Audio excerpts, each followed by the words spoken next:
Hey guys, Danny Johnson here, and today I just want to show you why you can't just stick a hose into your fuel tank and siphon fuel out of it that way. A lot of people try it, they don't get very far, and here's why. We actually have the fuel tank off of this car as we're doing a return fuel system install.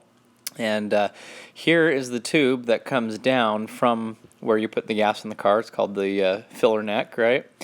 And so if you look in the very front of it, it has that little cross piece there that's going to keep the hose from getting down into the tank unless it's a very small hose, and there's a spring and some other restrictive things in there, so that's why you can't just shove a tube down in there.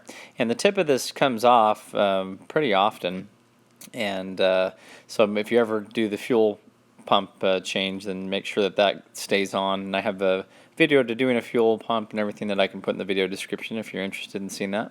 So the question then, how can you siphon fuel out of your fuel tank?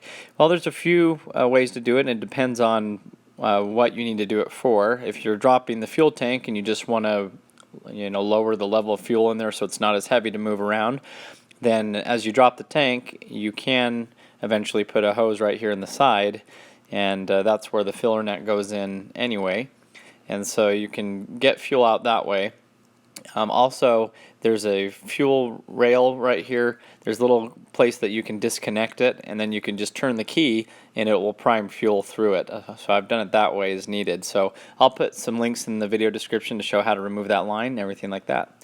So anyway, thanks for watching, and let me know if you have any questions. If you're new to the channel, please feel free to subscribe. We're over 900 videos now, and constantly uploading new ones. So thanks for watching.